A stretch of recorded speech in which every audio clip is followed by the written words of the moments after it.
It's my pleasure here to introduce Dr. Diane Ragone, who's been at the garden for 25 years, and she, as part of her PhD research, has assembled the world's largest collection of breadfruit, which is today turning out to be a plant with a great future for mankind.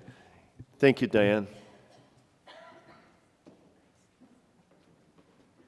It's a real pleasure for me to be here as the National Tropical Botanical Garden celebrates its 50th anniversary. I've had the great pleasure to work at the garden for 25 years.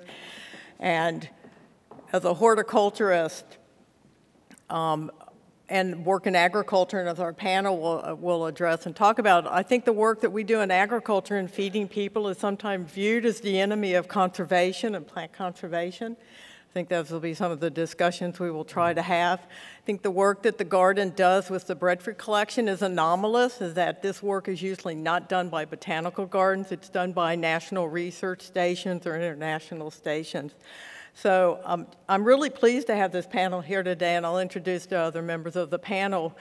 They're Dr. Eija Pehu, a senior advisor at the World Bank, who's worked around the world on food security issues.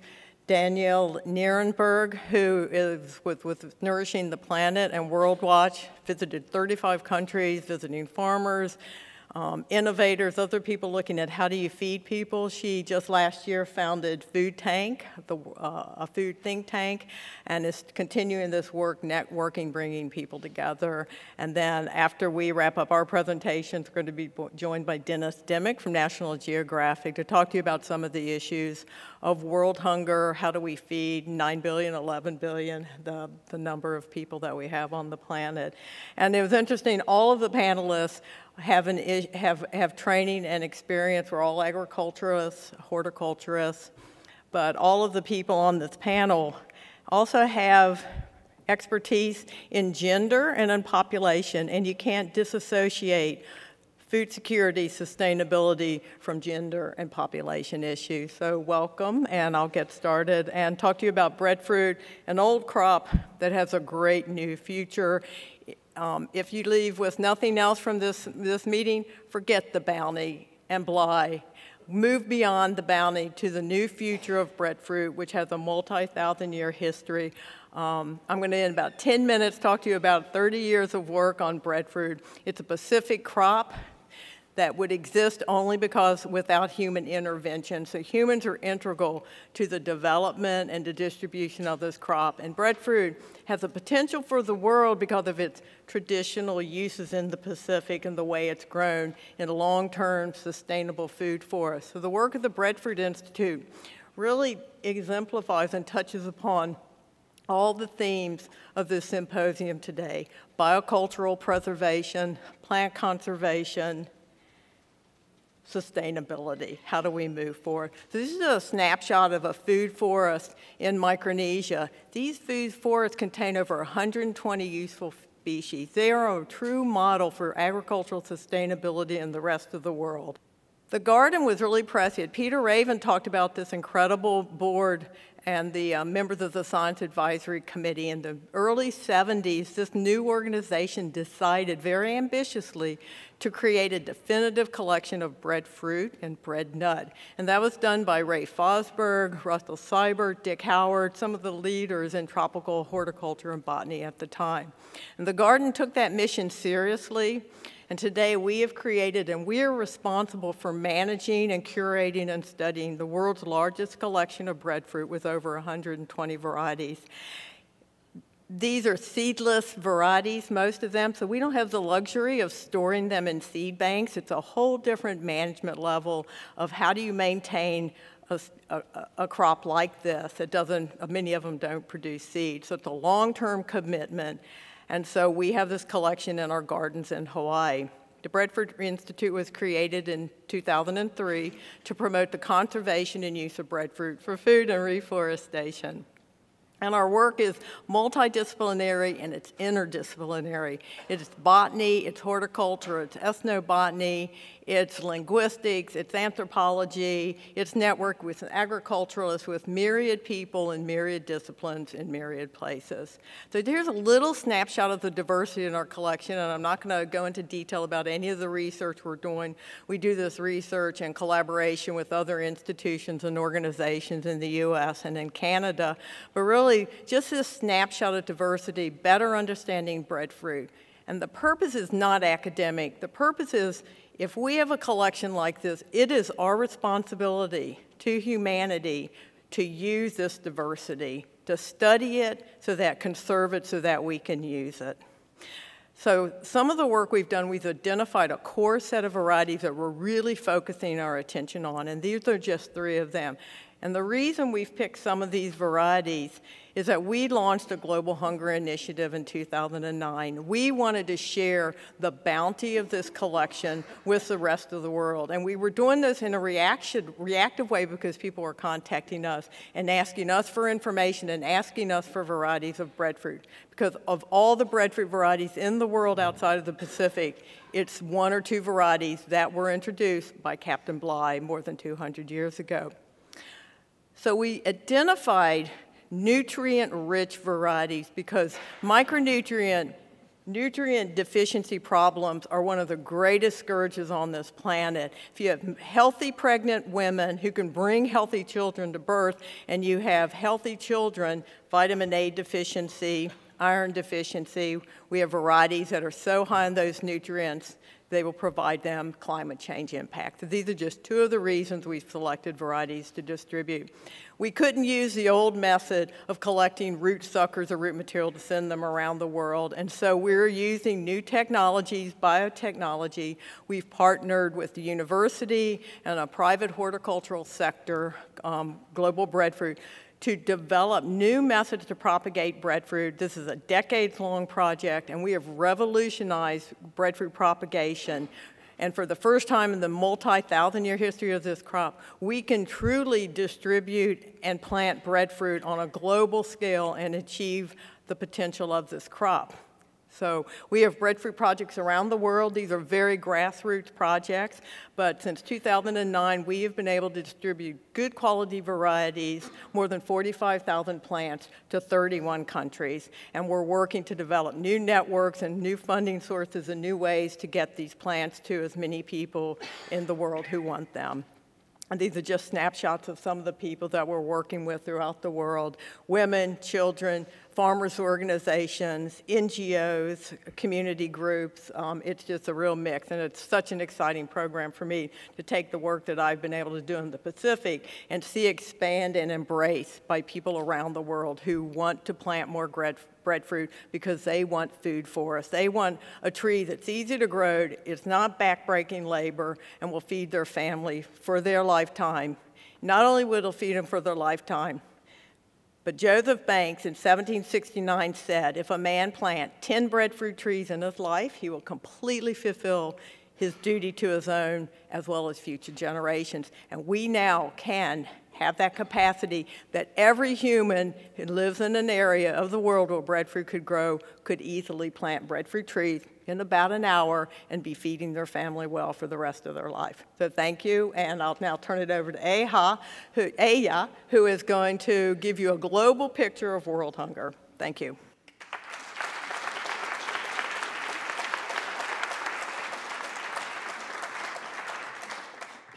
Thank you very much. Thank you very much, Diane.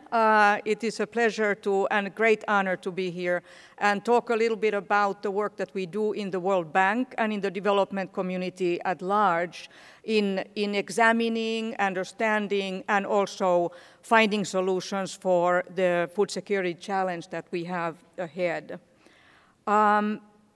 Already, Dr. Raven has very eloquently explained the challenge that lies ahead in terms of global food security. We will need to be feeding 9 billion people by 2050 with tremendous requirement for food supply. And we also need to be able to do that with a lot less of the natural capital resource base. Water especially, also land degradation that is going on especially in sub-Saharan Africa is an issue, and then declining fish stocks, biodiversity, and all this reflecting also into the price fluctuations of food and feed, and also the energy crisis in terms of fuel prices. All these affect the rural poor and the poor in general. And even today, we are not quite making it. As we heard already earlier, there's already 1 billion people that are suffering from chronic hunger, and there's a large population that is malnourished.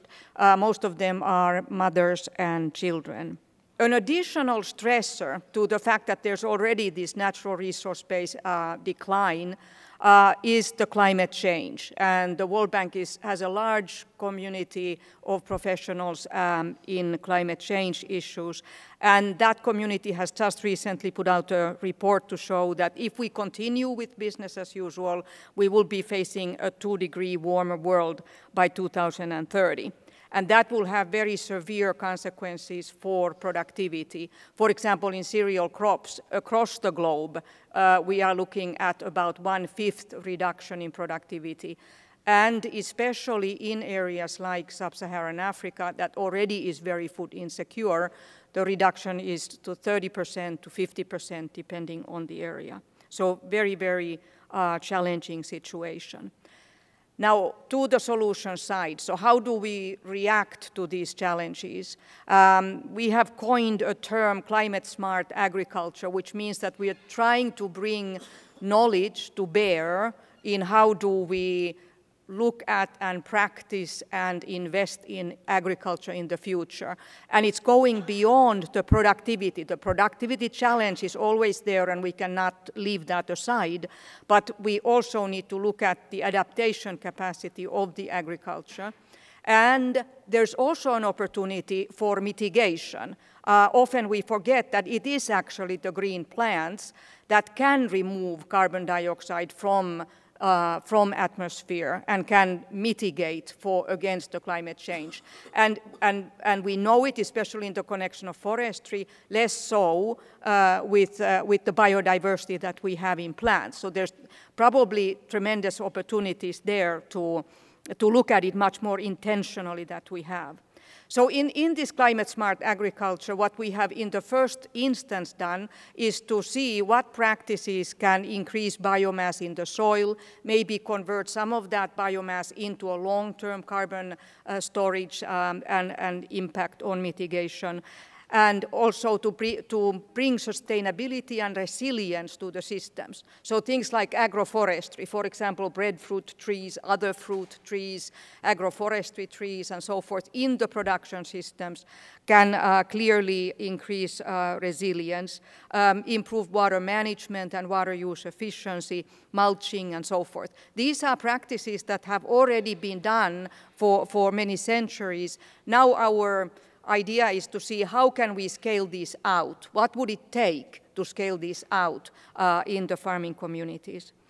And then we can be much more smart about understanding the climate, to have forecasting services, use big data to look at the big weather patterns, and be able to have a bit more of a handle on upcoming droughts and floods and so on.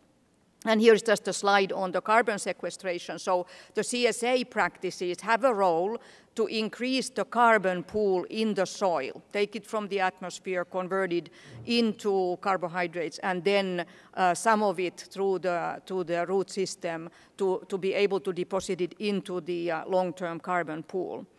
There's a lot of research, I think, that we need to do, or already done research that we need to now look at from this angle.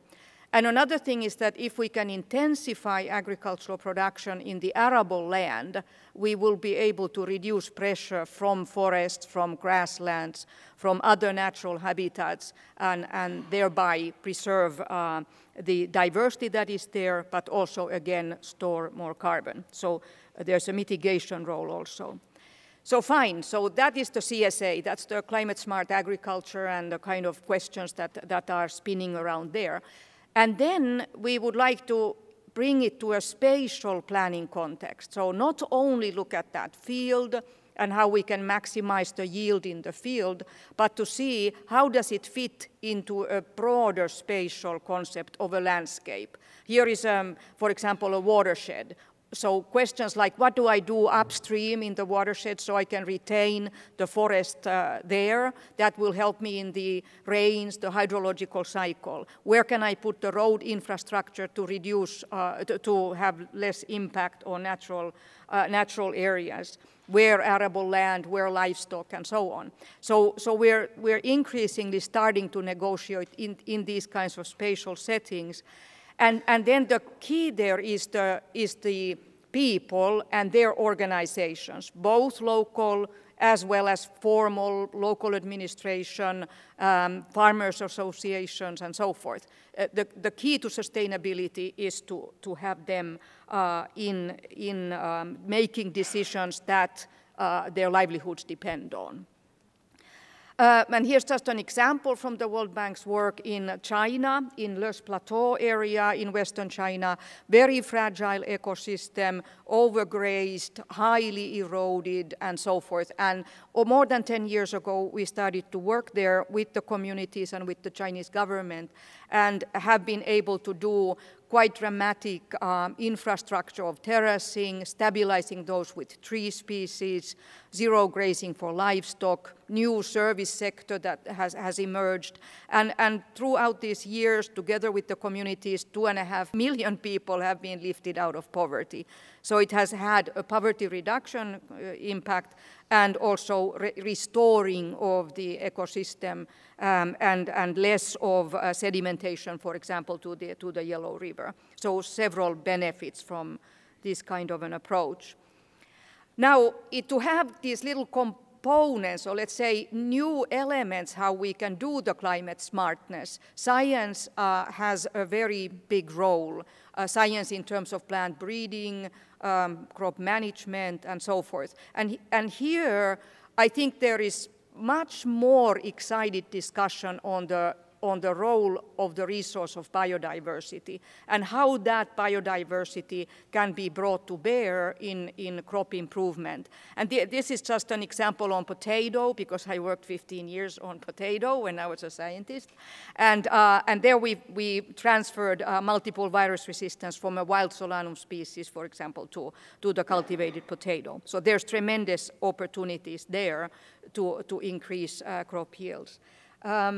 And so not only the specific traits, like, let's say, photosynthesis enhancement or abiotic stresses like stress of cold or drought or high temperatures and so forth.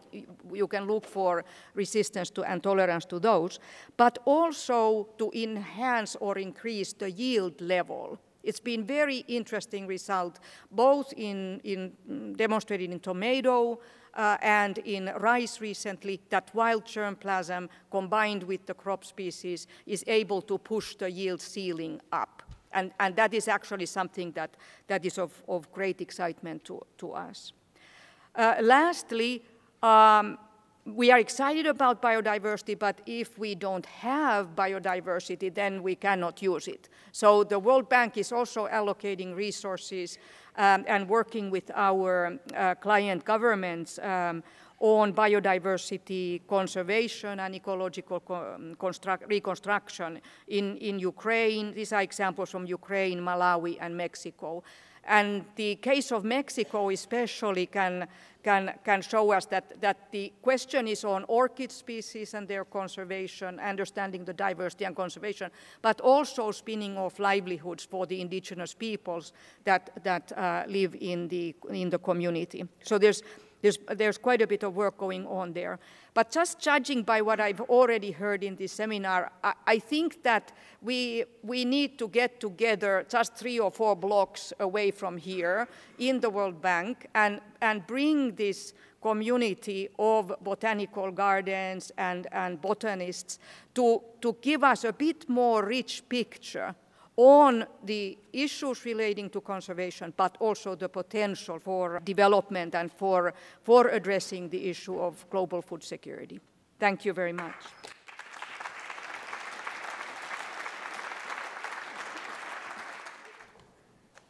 Good morning, everyone. I want to thank the organizers for inviting me to this important event, and I want to celebrate the fact that the National Tropical Botanical Garden is celebrating its 50th year anniversary. Let's give a round of applause to that. That's a huge accomplishment.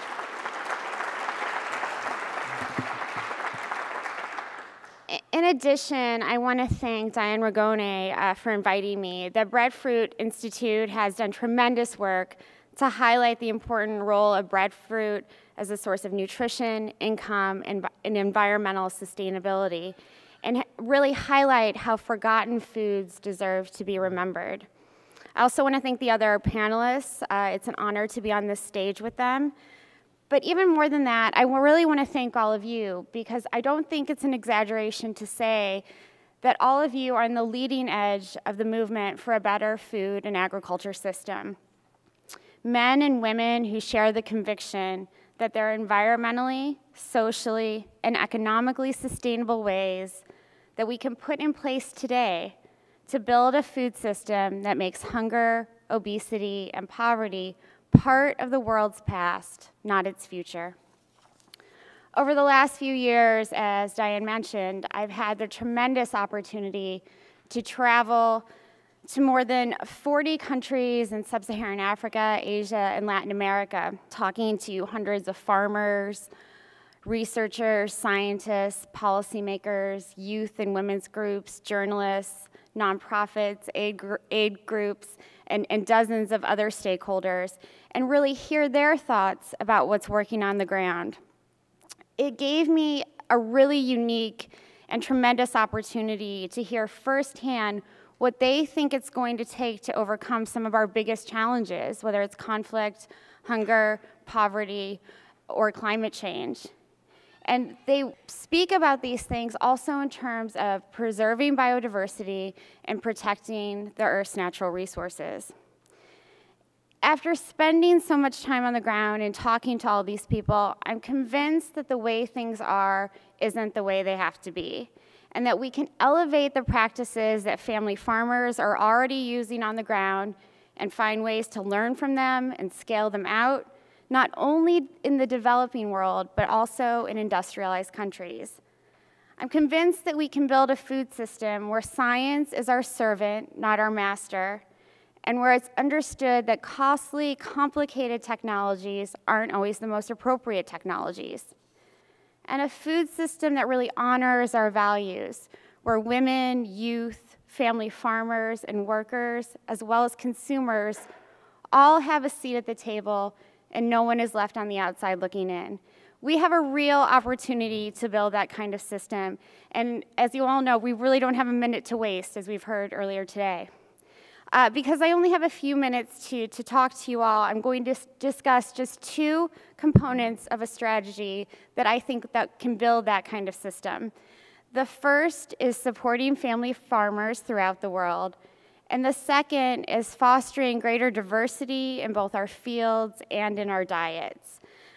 So the first is really standing with family farmers both in the United States and around the world and finding ways to ensure that farming and the food system is looked at as an opportunity, not a burden by the world's youth. This year, 2014, has been designated by the United Nations as the International Year of Family Farming. And Food Tank has partnered with the United Nations Food and Agriculture Organization to highlight the important role that family farmers play in addition to food production. As we all know, farmers are more than just farmers. They're businesswomen and businessmen. They're innovators and entrepreneurs. They're teachers in their communities sharing innovations. And they're stewards of the land who are rarely recognized for the ecosystem services they provide that really benefit us all. There are an estimated 500 million family farmers around the world who together contribute to the livelihoods of more than 2 billion people. And they're producing at least 57% of the world's food. But they're not only growing food, they're also fostering equality. In Ghana, I had the opportunity to speak with a group of women farmers who had formed themselves into a dairy cooperative to make yogurt for sale to schools and in their community. They explained to me that at first their husbands were really, really angry that they had dared to create this cooperative without their permission. But the more that they saw their family incomes grow and the more money that they had for health care, for better homes, for school books and clothing for their children, the more their husband's opposition turned from grudging to enthusiastic support. And I didn't just see these things in sub-Saharan Africa. In India, I had the chance to visit with the Self-Employed Women's Association, which is one of the largest unions in the world with more than 1 million members. Today, one of their biggest priorities is training women in agroecological practices like vermiculture, rainwater harvesting, and growing traditional crops. They then help these women go to the next level and train them how to market and sell organic foods like rice, lentils, and spices to low-income women in urban areas. The outcome has been higher incomes for the farmers and higher quality, more nutritious food for their consumers. As I said earlier, we also need to make sure that careers in the food system are something that young people want to do rather than something they feel forced to do. The average age of farmers, according to the latest US agricultural census, is 58.3 years old. In sub-Saharan Africa, it's around 60 years old. Policymakers, academics, and businesses need to invest in policies and practices that make rural areas and agriculture intellectually stimulating and economically profitable opportunities for young women and men. And we need to find not only ways to train these young farmers, but also ensure that they have access to land. Since I only have a few minutes to talk about family farmers, if you want more information, you can check out a report we did in collaboration with FAO at foodtank.com. The next strategy I want to talk about very briefly is something that many of you in this room are already doing in fields, laboratories, classrooms, and even kitchens all over the world. And that's recognizing the importance of indigenous crops and reigniting a taste and a market for forgotten fruits and vegetables. Unfortunately, one consequence of the Green Revolution is that agricultural production in Africa, Asia, Latin America, Europe, and the United States has become more narrowed on the production of raw commodities and less on more nutritious foods. And while it's true that the poor and developing nations get most of their calories from starchy staple crops, there's been very little research and very little investment in what makes those starchy staples palatable and nutritious. In fact, the funding for research on monoculture grains is now roughly 13 times the amount spent on fruit and vegetable research. And that lack of investment comes at a very high price, including not just hunger, but also micronutrient deficiencies, and ironically, the epidemic of obesity. We're extremely good at filling people up with calories, but less successful at actually nourishing them. The impact and the growth of obesity has seen a surge in cardiovascular diseases and respiratory diseases, as well as type 2 diabetes. These diseases will cost some $30 trillion between now and 2030. But farmers and eaters are rethinking what we grow and what we eat. And we have a chance to learn from what farmers in other parts of the world have been doing to cope with climate change and create resilience on their farms. In sub-Saharan Africa, the World Vegetable Center is working with farmers through participatory research programs to better learn how to grow and preserve indigenous vegetables. I was able to visit a couple of their research centers in Tanzania and Mali and really learn how they help farmers save seeds of indigenous crops, and then how they work with women farmers to develop preservation and cooking practices that help preserve nutrients in food. For the World Vegetable Center, it isn't enough to help farmers grow crops, but they want to also help them learn how to eat them better. And that's a mission that is very similar to Eddie Mukibi. He's the 28-year-old Ugandan vice president of Slow Food International. And when I first met him a few years ago, he was working with Project DISC, or Developing Innovations in School Cultivation. He focused not only on teaching kids from nursery schools to high schools, not only really how to grow food, but also how to process, cook, and market it. He says that if a person doesn't know how to cook, grow, or prepare food, they don't know how to eat. Eddie is now leading the Slow Food International's 1,000 Gardens in Africa program, helping eaters and farmers alike establish a taste and a market for traditional indigenous fruits and vegetables. I could obviously go on, but I'm nearly out of time. But I think you get the point. Supporting family farmers and growing indigenous and traditional crops improves both incomes and nutrition, while also offering farmers a source of insurance against crop failure and disease. And I should add that these are the kinds of practices that can be replicated, adapted, and scaled out and used on both small and large farms to improve water availability, increase crop diversity, improve soil quality, and mitigate climate change. The recipe for sustainable agriculture is not a difficult one. We really already know the ingredients. We need governments and NGOs to invest in the research and technical support, especially for youth and women farmers. We need to reintroduce nutritious, nutrient-dense diets. We need to foster the use of environmentally friendly practices and appropriate technologies. And we need to provide better training and management skills for farmers, scientists, agronomists, and the whole range of stakeholders involved in the food system. From Africa to Latin America to Asia, again, I've had this tremendous honor to meet with literally hundreds of men and women who are on the leading edge of the greatest transformation of agriculture in our lifetimes. Most of them are not scientists. Most have never even finished school. They're not only separated by geography, but by faith and traditions that go back generations long before any of us were born. But together, they share a common vision, a vision of a world where no one's future is determined in corporate boardrooms 5,000 miles away, a vision of communities where everyone understands that you don't need to destroy the environment to feed your family, a vision of a food system that's built to last, and an economy that leaves no one behind, and a vision grounded in the way things are isn't the way they have to be. So it's my hope that today we can send them the message that that's our vision too. Thank you very much.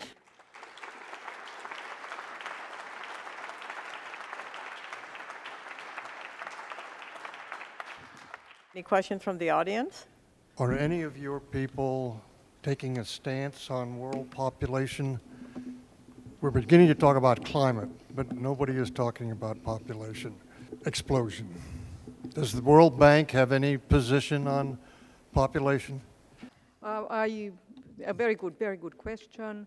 I myself work more in the agriculture family, and it would be the health colleagues and the human development colleagues. I don't think that we have a position on population, but we are looking at factors that would be able to reduce the family size. And we see that education and economic growth are at least two factors that where you have more of the family size to reduce. If the family stay in an agrarian type of setting that demands a lot of manual labor, then often the family sizes are higher. But in countries like, let's say, Thailand, that has moved already to a bit more urban, we can see a reduction in the family size. But like I said, this is not my area of specialty. Sure.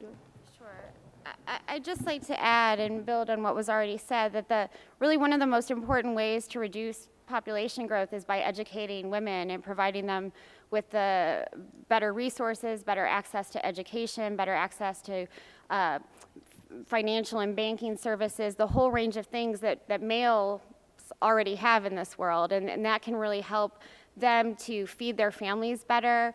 There have been a number of studies that shown that if women had the same access to inputs and resources, and again, education as men, they could reduce hunger by 100 to 150 million people. And again, there are study after study actually that show the more education that women have, the fewer children that they have, and that the children that they do have are also better educated and better nourished because they can provide the resources for them. Speak briefly on the position of the World Bank on genetically modified seeds. The World Bank doesn't actually have a position on GMOs. We respond to client country requests in terms of, let's say, and so far we have only supported research in very few countries, so not large-scale production, but research in laboratories.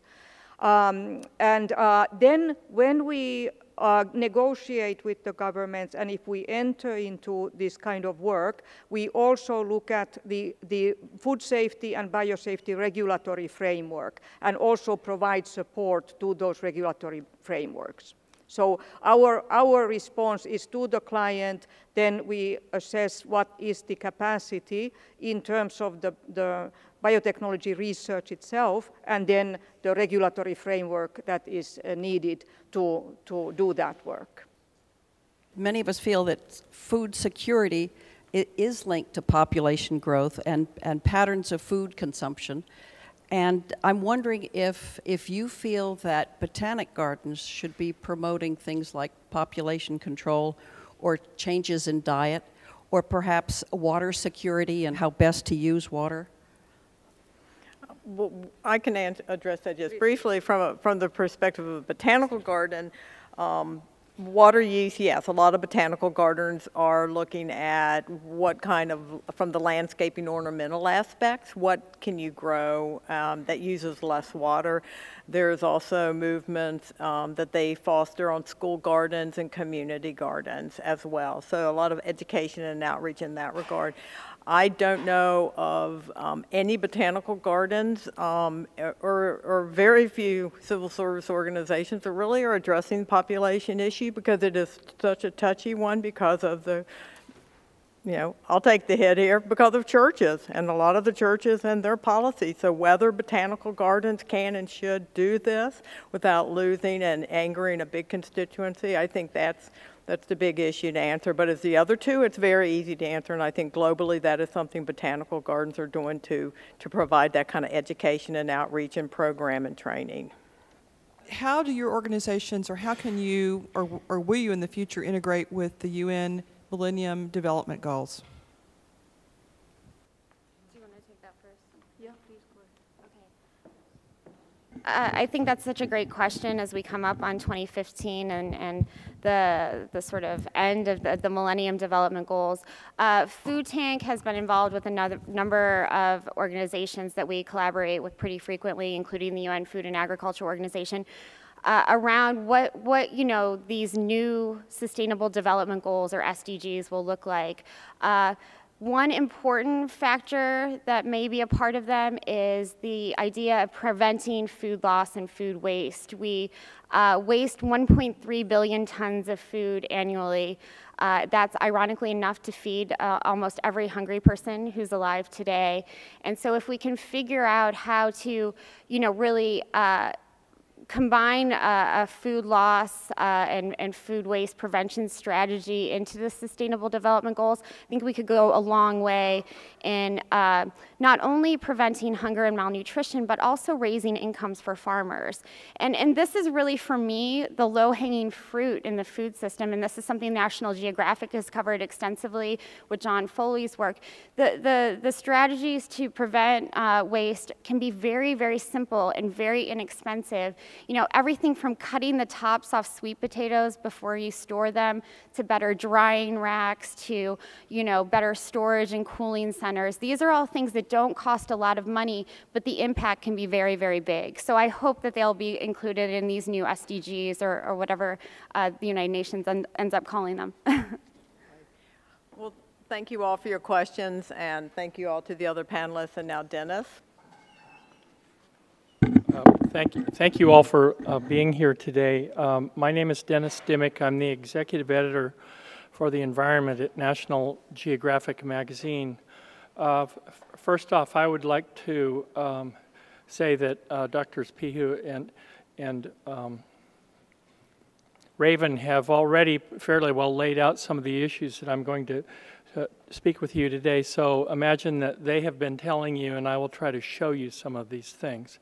Secondly, I would like to express my gratitude to Dr. Raven for his many years of leadership at the National Geographic Society as a member of the Board of Trustees and as chairman of the Committee for Research and Exploration at our organization. His intellectual leadership has been very valuable to all of us as we frame up some of these key critical issues, as you well heard earlier this morning. I think it's useful to start stories by telling stories, and this is the story of this person standing before you today, and this is where I grew up in the Willamette Valley of Oregon, and you will understand that there's a connection here because I grew up on a farm, and it's agriculture is in my blood. I studied it in college. I have been living this idea for my whole life. And so when I was in college, I actually got into photography. So what you see here is my later attempts at the Grant Wood American Gothic aesthetic. So what you have here standing before you is somebody who has been living food and agriculture his whole life and for more than 40 years involved in photography. So it's a logical extension to then see this subject on the cover of National Geographic magazine in May of this year. This is, to me, a very important moment because food and agriculture now is on the front page, and this is really what we hope to do as far as improving the level of this subject in the American mind and with our readers and digital visitors around the world. And the question really is, why food now?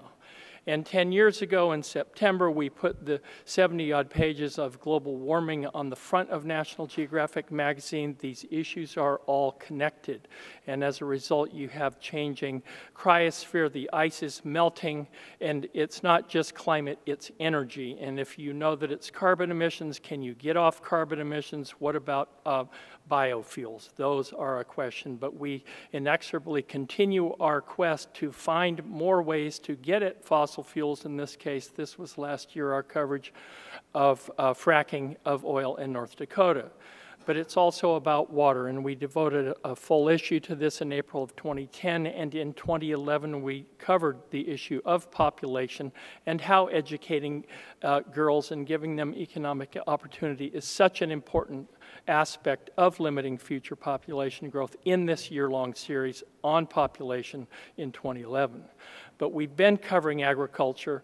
In 2008, we put soil conservation on the cover of the magazine, and I think it's one of the key things that we tried to convey here is that the soil that you inherit is going to be the soil that largely determines the success of your civilization, and you can see this right here in this picture between Africa and China, or between Kansas and Syria.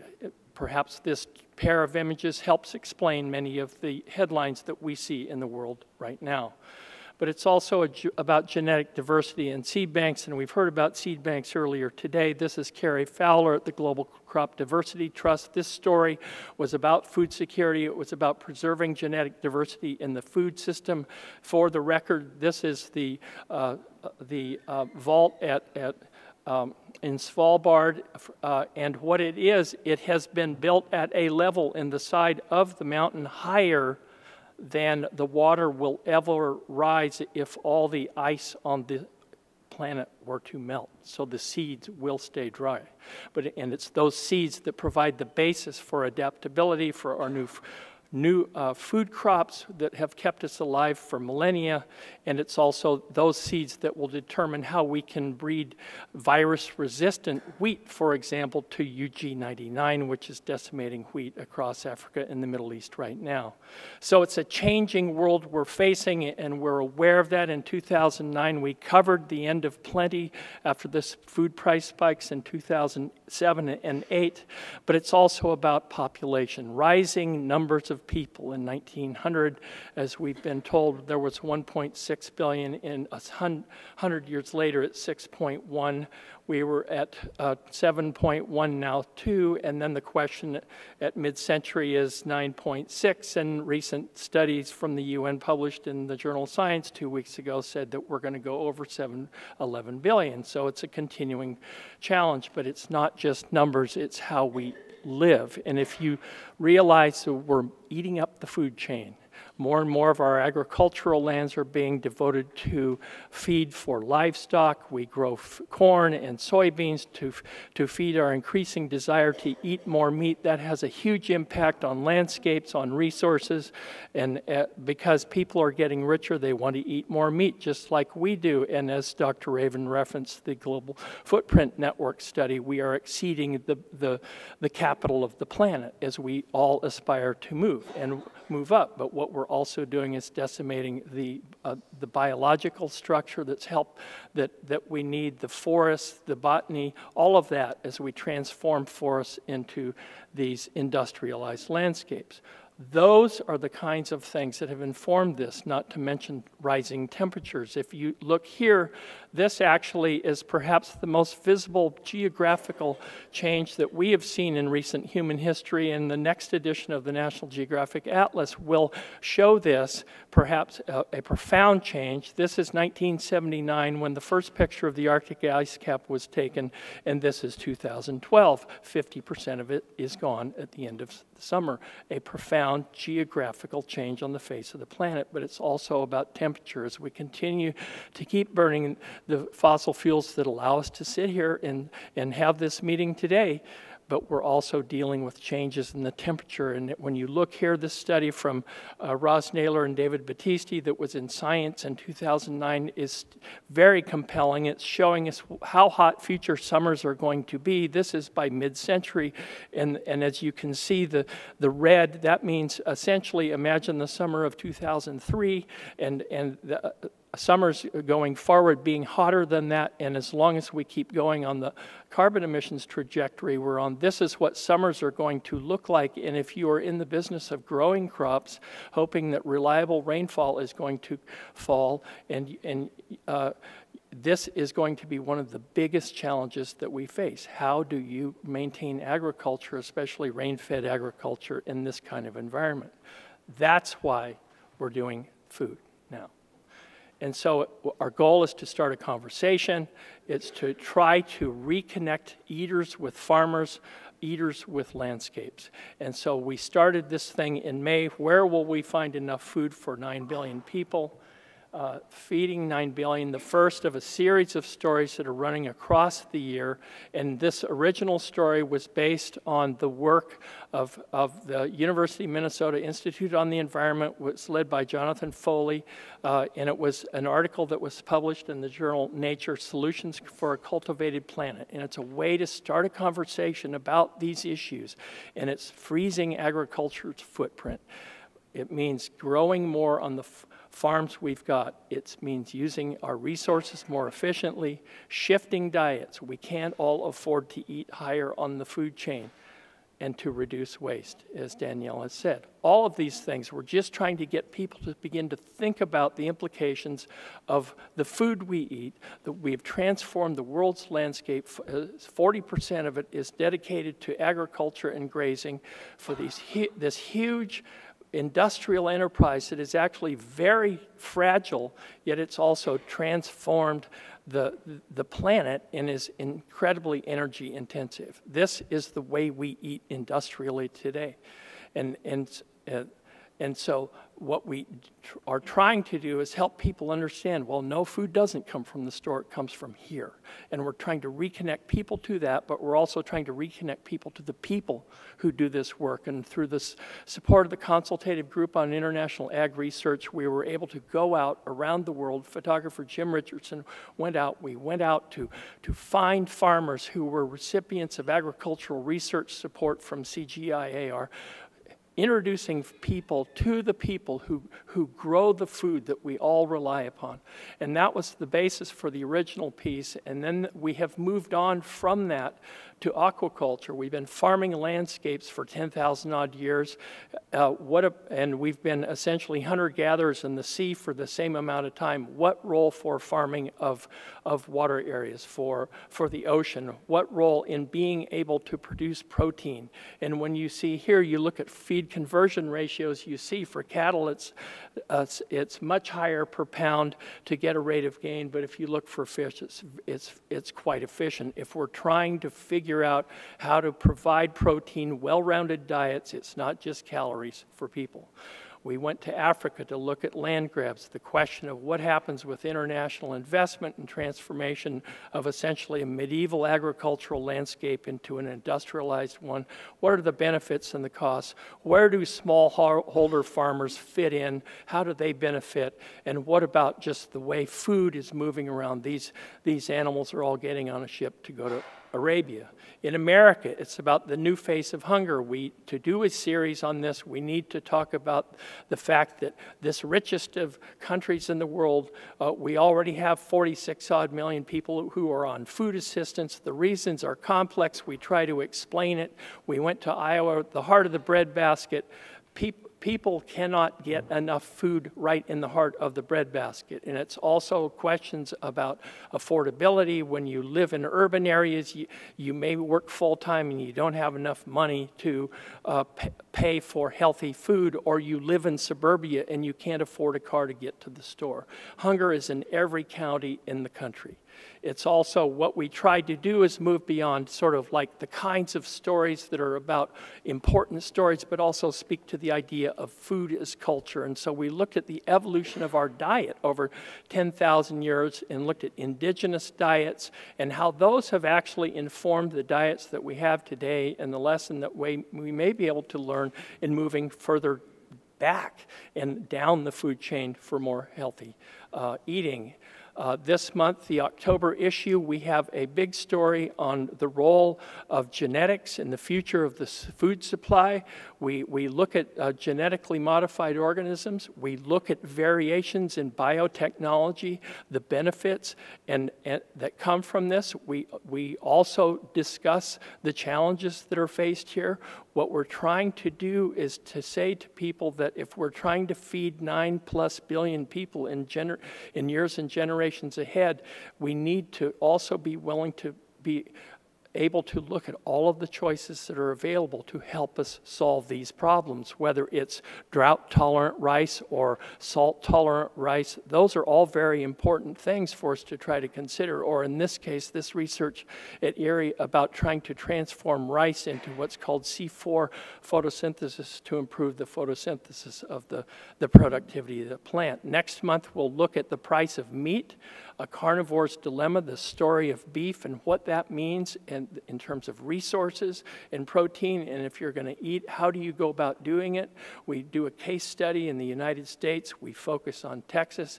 It's one of the biggest resource sucks when you look at the burden of food on the planet. And so we're trying to help explore that and unpack that. And we end then with a story on the joy of food. Food is, remember, agriculture is not just agribusiness, it's culture too. And what we're trying to do is revivify and animate the idea of culture in agriculture and what comes from that. And food is the central binding ritual of civilization. When we are married, when we're born, when we die, we all gather for meals. We will gather for lunch today. And so what we're trying to help people realize that it's not just about the challenge of food, but food also is the central thing that holds civilization together. And by doing this, by sort of trying to help inform but also delight, we're hoping that we can open people's eyes and minds to the idea of where food comes from and its implications. It's not just meals, it's condiments. And so we have short items on the history and the genetics of apples. We look at the history of the development of forks. We look at food miles. All these foods were found in a store in New York. We map where they come from so you can understand what it took to get that organic organic apple from California to your table. We look at meals ready to eat. Do you know what's inside of them? This. You see, we're trying to find novel ways to get people to think about food. natgeofood.com. We have a healthy website. I invite you to come to it. It is always being updated. And come here. We have our articles. We're going to continue this project for multiple numbers of years. To me, the question here is not just that we're going to publish something this year, but as has been clearly stated, the challenge is only going to get more intense in years ahead. We have food bloggers, all part of this. We're going to be producing this over a period of years so that we can keep the conversation going. Thank you very much for your time.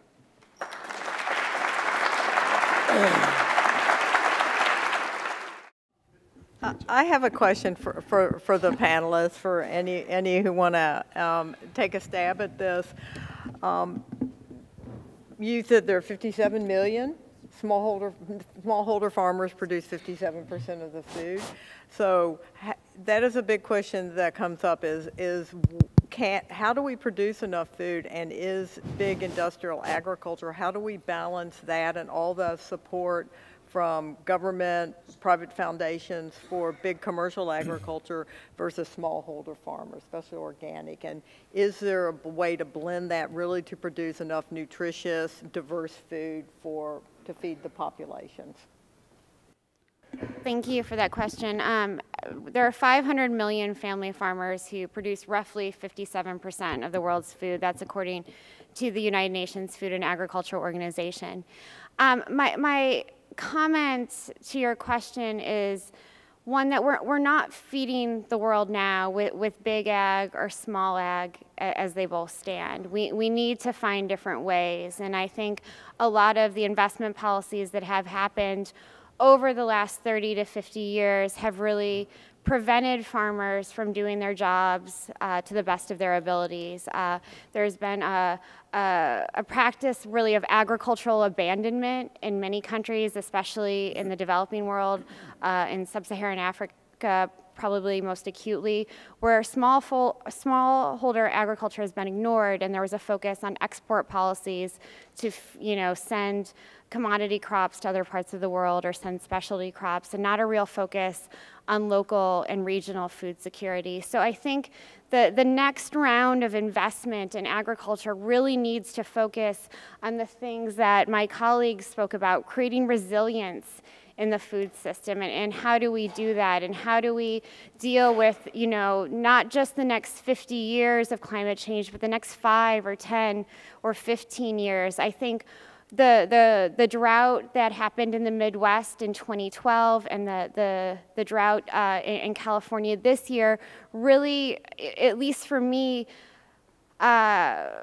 crystallized how important it is for farmers in the global north to be looking to the global south for more practices and more innovations, because we're now only seeing as Westerners the impacts of climate change and how devastating it can be. And I think our colleagues and practitioners in the South have been dealing with this for a long time. And I think, by sort of going forward, by going back and not returning to a naive vision of agriculture, but by learning from traditional and indigenous practices and learning from the crops that you all are investing in the plants, I think we have a real opportunity. I see real hope that we can prevent a lot of the catastrophes that are being predicted by really reinvesting in some of these traditional practices.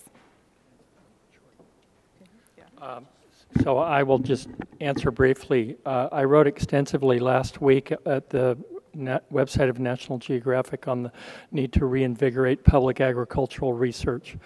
Don Kennedy, former editor of Science magazine, wrote about this last week, that if we're trying to solve these problems, then we need a stronger recommitment to the basic agricultural research that's going to solve these problems. It's not about growing more corn and soybeans in Iowa. It's providing solutions for smallholder farmers in Sub-Saharan Africa and South Asia, and that those solutions are specific, they are local, and they are particular. They are not the same kinds of one-size-fits-all solutions. And if we're wanting to help solve the problems, it's to help provide the tools and the ability and the opportunity to these people so that they can grow enough food for themselves, make some money, and help build the communities that they're in. Warren? Harlan, you have a question? Yes. And it'll have to be our last one. It's been spoken to. I mean, how do you simulate what the conditions will be like, i.e. in terms of heat, temperature, water, in terms of, the plants that will be resistant at that particular moment in time for the future? Because I imagine the research, of course, is going on what's now, and then how to project and simulate. This also has to do with plants in terms of conservation. Those things that are in the seed bank are collected GPS, today, but what's it going to be like later? You won't be able to plant them in the same place, or you have to do something different to them. Suffice to say that is a huge question. It could be a seminar that is 3 times longer than the one today. There's actually a very good piece that Justin Gillis wrote in the Science Times of the New York Times 2 weeks ago on exactly this question, how we're able to try to breed crops that are resilient to changing temperature and precipitation. It is a huge question. How do you maintain agricultural productivity when the stage itself that you're trying to operate on is shifting? Thank you. And I would just very briefly like to wrap up and just further what Dennis said is that we talk about in plant conservation, botanic gardens, and the lack of funding and what a pittance of any kind of financial budget that we get. This is happening in the United States and globally, not just funding for developing agriculture, but funding from the U.S. Department of Agriculture, from the World Bank, from the IMF, from our government to fund basic agricultural research at our land grant system and our university systems. And as a nation, we have dropped the ball in being competitive and supporting agricultural research, botanical research. And so we need a real shift in our policy thinkers of diverting some of the monies that go elsewhere in our federal budget to really making the United States homeland security, and that's being able to feed our people and feed other people. So thank you all for participating in our panel, and stay for the rest of the day and you'll have a chance to speak and ask more questions. Thank you.